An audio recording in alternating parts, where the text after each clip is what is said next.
Did you ever hear this while growing up? Just go to school, get good grades so you can get a secure and well-paid job.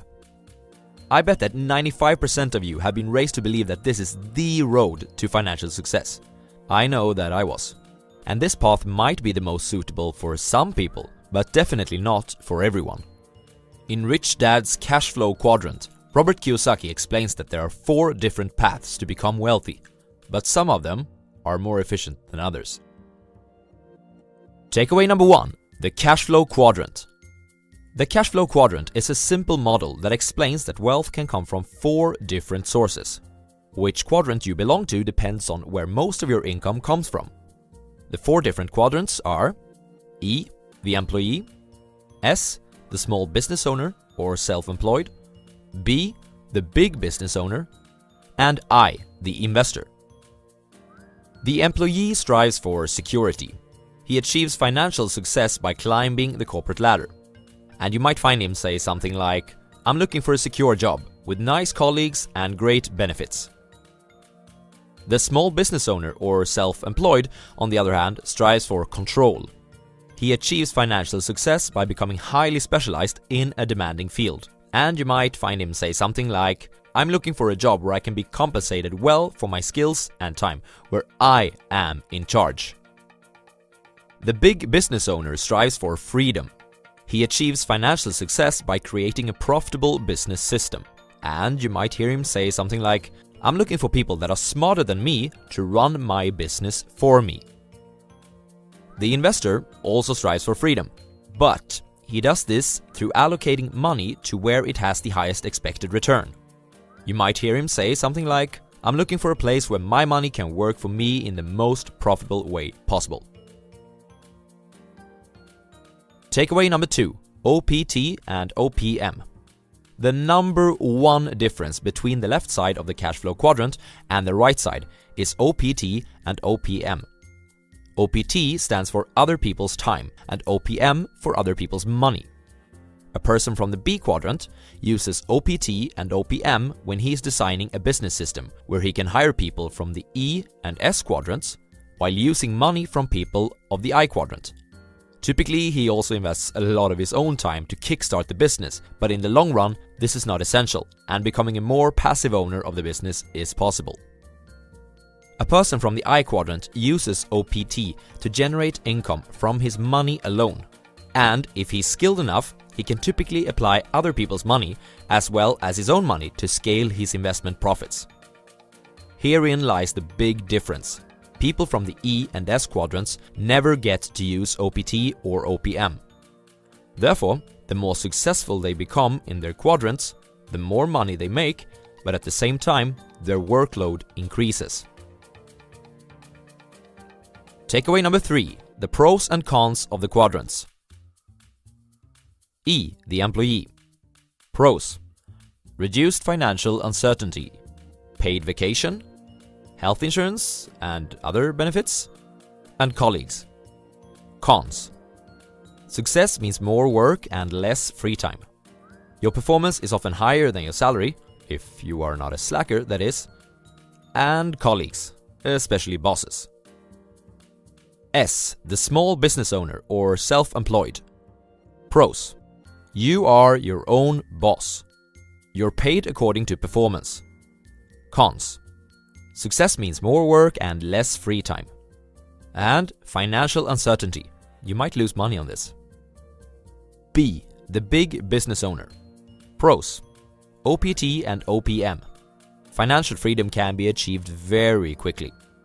And a greater portion of your profits goes to you. In other words, you pay less tax. Cons: financial uncertainty. You might lose money.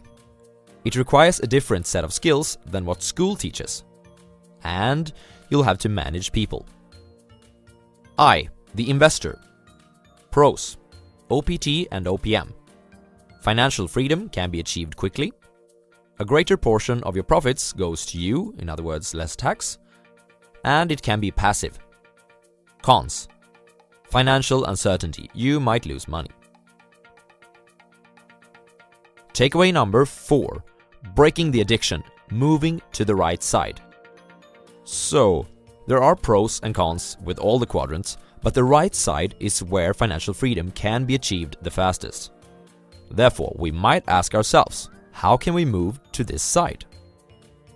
Money has an addictive power, much like sex or drugs. Therefore, when you earn money through a specific quadrant, you'll be addicted to that quadrant. If you earn money as an employee for a large company, for instance, your brain will associate that type of work with a cash reward.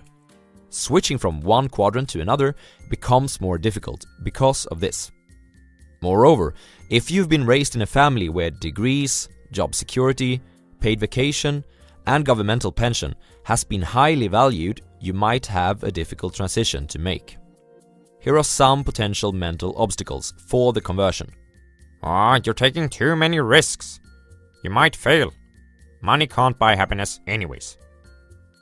As if this wasn't enough, our educational system is built so that it rewards those who make the least number of mistakes and punishes those who make the most.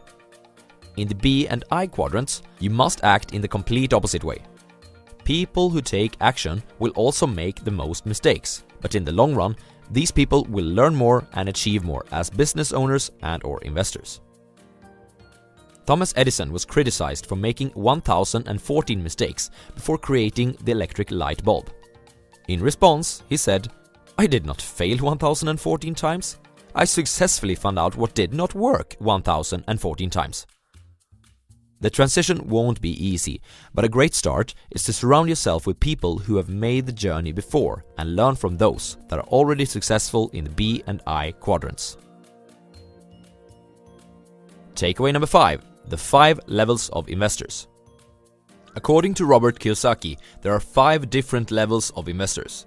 Starting from the bottom, we have 1. The zero financial intelligence level. At this level, we have the people who have nothing to invest at all. Each month, their expenses are higher than their income, often because they forget to pay themselves first, which is the most fundamental strategy for wealth building taught in the classic The Richest Man in Babylon. 2. The savers are losers level.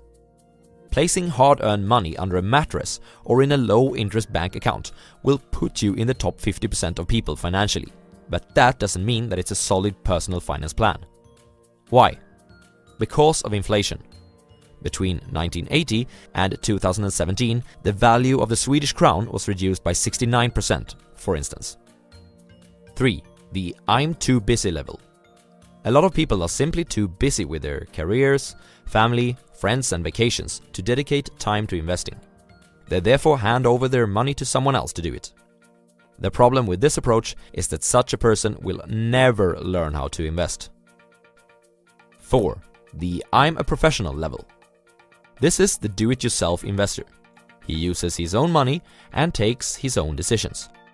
He is educating himself in the subject, but hasn't evolved to the last level yet. As you are watching this channel, I expect that you already are at this level, or higher, or that your intentions are to get here. 5. The capitalist level. This is an investor who comes from the B quadrant and has learned how to use the concepts from there in his investing. For example, he is not investing alone. He has advisors that help him gather information about the markets, and in that using OPT. Furthermore, he uses OPM as well as his own money. He has also learned how to use corporations to reduce taxation levels of his capital gains. The level 5 investor is the person who will reach financial freedom first among all of the investors. What level of investor are you? Here's the recap. There are 4 different roads to financial success. You may succeed as the employee, the self-employed, the business owner, and/or the investor. The right side of the Cashflow quadrant uses OPT and OPM. There are pros and cons with each of the quadrants, and depending on your personality and goals in life, one might be more suitable than the others. If you wish to move to the B and I quadrants, you must learn to accept risks, make mistakes, and surround yourself with others that have achieved what you wish to do. There are 5 levels of investors, and the greatest profits goes to the level 5 investor, who has learned how to implement business concepts in his investing approach. Thanks for watching, everyone. See you next time.